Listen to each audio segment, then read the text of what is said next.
ये शरारती सी छोटी बच्ची खुद ही फ्रिज के अंदर चली गई। लेकिन जब उसने बाहर निकलने की कोशिश की तो वो कितनी भी कोशिश करे फ्रिज का दरवाज़ा नहीं खुल रहा था।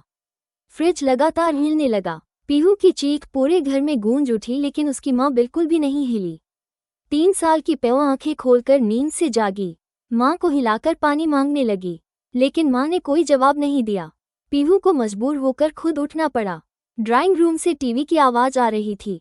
उसे लगा कि पापा टीवी देख रहे होंगे, लेकिन वहां से भी कोई जवाब नहीं मिला। घर में जगह जगह गुब्बारे लगे हुए थे।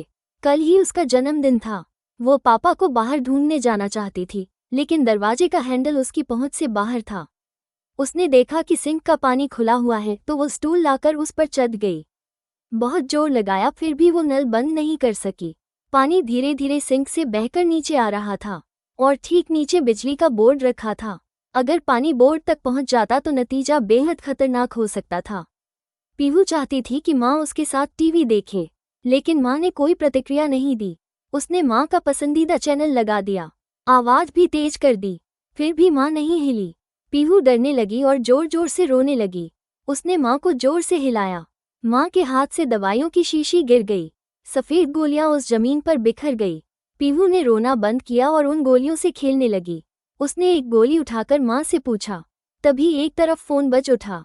पीहू अलमारी पर चढ़कर फ़ोन उठा लाई, लेकिन नीचे उतरते समय फ़ोन हाथ से छूट गया और अलमारी के नीचे खिसक गया। वो कितनी भी कोशिश करे फ़ोन नहीं निकाल पाई। फ़ोन के उस पार पापा राजेश की आवाज़ आ रही थी। बातों से पता चला कि कल रात राजेश और उसकी पत्नी सविता में ज़बरदस्त झगड़ा हुआ था। राजेश गुस्से में घर छोड़कर दूसरे शहर की फ्लाइट पकड़ चुके थे, लेकिन राजेश को यह नहीं पता था कि सविता ने नींद की गोलियां खाकर जान दे दी है। अब मासूम सी पीहू बंद घर में अकेली रह गई थी। सविता मर चुकी थी, लेकिन पीहू को इसका बिल्कुल भी अंदाजा नहीं था। उसने माँ के चेहरे पर नीले निशान देखे। स्पष्ट था कि मरने से पहले माँ पर घरेलू हिंसा हुई थी। पीहू क्रीम लेकर आई, धीरे धीरे माँ के चेहरे पर लगाई ताकि माँ का जख्म छिप जाए। उसे जली हुई गंध आई। असल में स्त्री ने पैंट को जला दिया था। उसने पैंट नीचे खींच ली, पट से धुआं उठ रहा था। स्त्री देखकर उसे जिज्ञासा हुई। वो उसके चारों ओर घूमने लगी। गर्म स्त्री को उसने हाथ से छू लिया, जल गई और जोर से रोने लगी। वो माँ के शरीर पर रोते हुए सिर रखकर लेट गई। उसे प्यास लगी, वो दूध लेना चाहती थी। माँ को हिलाया, लेकिन माँ उठी ही नहीं। पीहू खुद दूध लेने गई। हाथ से दूध की बोतल छूट गई। दूध फर्श पर फैल गया। उसने तौलिया लाकर साफ किया। फिर उसने बिस्कुट उठाया, लेकिन वो भी गिर गया। पीहू ने बिस्कुट ओवन में रखा, लेकिन मशीन चलाना नहीं जानती थी। बटन दबा दिए। जब ओवन खोला तो बिस्कुट जल चुका था। उसने दूसरा बिस्कुट उठाया, गैस के ऊपर रखकर सेकने लगी। थोड़ी देर में बिस्कुट में आग लग गई। वो बुझाना चाहती थी, लेकिन तरीका नहीं जानती थी। पास जाकर मुंह से फूंक मारी, लेकिन गर्मी से उसका चेहरा जल गया। वो फिर से फ्रिज के पास गई। बड़ी मुश्किल से उसे खोला, अंदर से केक निकाला और खाने लगी। खाने के बाद उसे फिर से फ्रिज में दिलचस्पी हुई। उसने सारी चीजें निकाल दी और खुद अंदर बैठ गई। धीरे से दरवाज़ा बंद कर दिया, लेकिन बाहर निकलने की कोशिश की तो दरवाज़ा नहीं खुला। फ्रिज हिलने लगा। अगर वो पलट जाता तो बहुत बड़ा हादसा हो सकता था।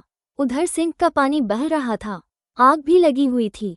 अच्छा हुआ कि पीहू ने अंत में दरवाज़ा खोल लिया, लेकिन कांच की बोतलें गिरकर टूट गई। पीहू बालकनी पर चढ़ गई। नीचे सैकड़ों मीटर गहराई थी। असल में उसका खिलौना नीचे गिरा था। खुशकिस्मती से पड़ोसी शर्मा जी ने उसे देख लिया, खिलौना लौटाने का वादा किया। तब जाकर पीहू पीछे हट गई। घर आकर उसने एक बोतल ब्लीच देखी और माँ के पास ले आई। माँ ने कोई जवाब नहीं दिया। वो खुद बोतल से दूध की शीशी में डालने लगी। ताकत कम होने की वजह से सारा दूध फैल गया। पीहू माँ के पास बैठी रोती रही। जब वो नीचे गई तो वहाँ पानी भर चुका था। अगर पानी बिजली के बोर्ड तक पहुँच जाता तो बहुत बड़ा हादसा हो सकता था। वो पानी में चलते हुए टेबल के नीचे कुछ खाने का सामान ढूंढ लाई। तभी फ़ोन फिर से बजा। उसने पैमाना से खींचकर फ़ोन निकाला। फिर से पापा का कॉल था। इस बार राजेश का गुस्सा शांत हो चुका था। उन्होंने पूछा, सविता क्या कर रही है? पीहू बस बार बार जवाब देती रही।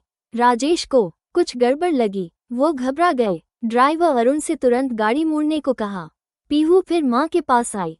उसने माँ को खाना खिलाना चाहा, लेकिन मुंह में नहीं जा पाया। तभी जमीन पर पड़ी गोलियां उसका ध्यान खींच लेती हैं। उसने एक गोली मुंह में डाल ली। कुछ ही देर में उसे नींद आने लगी। वो खिलौना पकड़े हुए सो गई। घर में हर तरफ खतरा ही खतरा था। स्त्री गर्म हो रही थी। नल का पानी बह रहा था। नीचे बिजली का बोर्ड था। गैस जल रही थी। गर्म पानी की मशीन भी फट गई थी। किसी भी वक्त बड़ा हादसा हो सकता था। आखिरकार राजेश घर लौट आए। घर नर्क में बदल चुका था। दीवारों पर जलने के निशान थे। घर धुएं से भर गया था। अचानक उन्हें पीहू की आवाज सुनाई दी। ये फिल्म एक सच्ची घटना पर आधारित है। अंत में राजेश की चीख मुझे दूसरे अंत की याद दिलाती है। शायद टेबल के नीचे बैठी पीहू सिर्फ राजेश का सपना ही थी। पति पत्नी का झगड़ा आम बात है, लेकिन उसका असर सबसे ज्यादा बच्चों पर पड़ता है।